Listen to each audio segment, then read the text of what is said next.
श्री गणेशाय नमः। करवा चौथ व्रत कथा। एक गांव में एक भरो पूरो परिवार निवास करत तो। घर में खूब खेती किसानी होत रहती। गैया भैंसे खेत सब कछु हतो उनके घर में। कोनो तरह की कमी नहीं हती।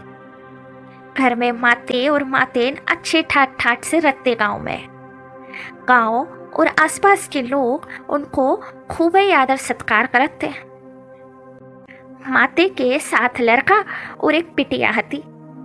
सभी भैया अपने घर के रस्ते के कामन में पिते रहते। 7 भैयन के बीच में एक बहन बहुत ही लाडली हती। सब भैयन ने मिल करके एक अच्छे भरे पूरे घर में बहन के अच्छे शाके को ब्याह कर दो।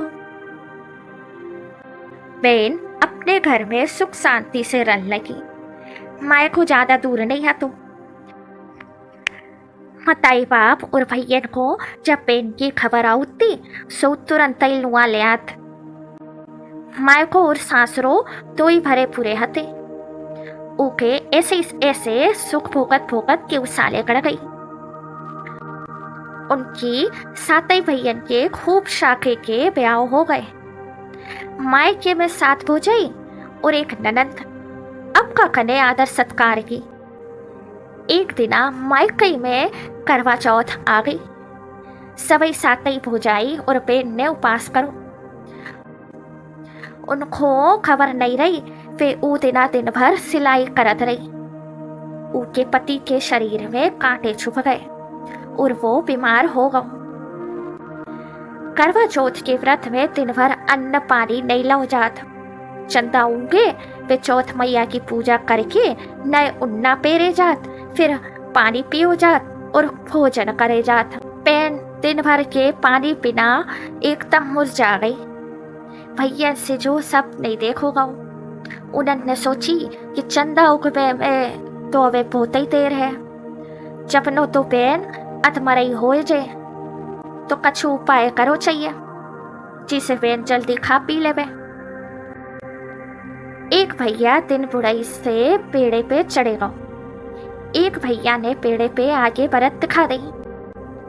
2-3 भैया बहन के लिंगा ठाड़े होके कल लगे कि देखो बहन चंदा उगाओ, उठो जल्दी पूजा करके पानी पी ले, भोजन कर लो, बहुत देर हो गई तुम्हें।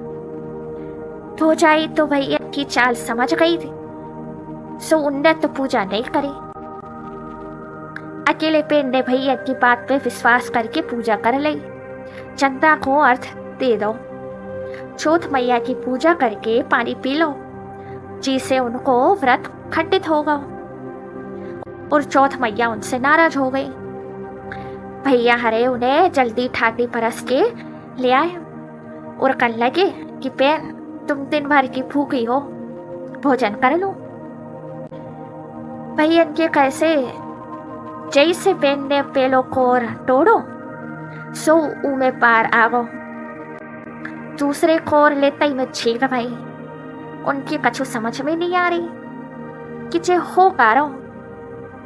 उनने जैसे फिर खाबो शुरू करो सो उनके सासरे की एक आदमी ने आगे खबर दी कि तुम्हारे पति सख्त बीमार है, तुम जल्दी घरे चलो। खबर मिलत नहीं भैया बहन को लुआ के चले। सो किले में उनके पति की अर्थी लाए गांव के लोग मरकट की ओर जा रहे थे। पति की अर्थी देख के बहन ने पागल की तरह अर्थी को पीछे केल में छेक लाई और अर्थी के सामने लौट गई। वे लोगों ने बहुत ही समझाओ, अकेले वह अर्थी से लिपट गई। वे अपने व्रत पे पूरा विश्वास था। लोग वे पागल जान के अर्थी को पीछ चक्कर में छोड़ के चले गए। उनने सोची कि लाश उते सड़कल के समाप्त हो जाए, चील को खा ले हुए ई पकली को डरी रन दो। इतने चई से लोग लाश छोड़ के चले गए। सो उन्हें उते झुपड़िया बना के लाश को उते धर लाई। लाश में कांटे कांटे पीते थे। गाय के वो दिन भर सिलाई करत रही थी। उन्हें लाश के हर्रा हर्रा कांटे काटबो शुरू करे और चौथ मैया से विनत करत रही। वह उते रोज चौथ मैया की पूजा करे और उनसे क्षमा मांगत रही। ऐसे साल भर कड़े गई और वह कांटे काटत रही। करवा चौथ आई, सू ने अच्छी तरह से पूजा करी और पति की आंखन के कांटे काटे। सो उनके पति उठ के बैठ गए और मैया की जगह पे महल बन गए। मैया की कृपा से सभी सुख साधन जुट गए। दो ही जने आनंद से रह लगे। साल भर में उनके ससुराल वारन ने सोच ली कि वे पागल भग गई हुई कि उते से उते जाके देखो कि छुपड़िया की जगह पे महल ठाड़ो होगा। उते ही बैठे दो ही जने चौपड़ खेल रहे थे। बड़ो अचंभो भाव सभी को। चाहती चौथ मैया के व्रत की कृपा। चौथ मैया ने बहन के सुहाग को अमर कर दो।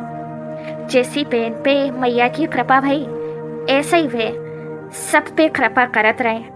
सबको सुहाग ऐसा हरो भरो बनो रहे। बोले चौथ मैया की जय।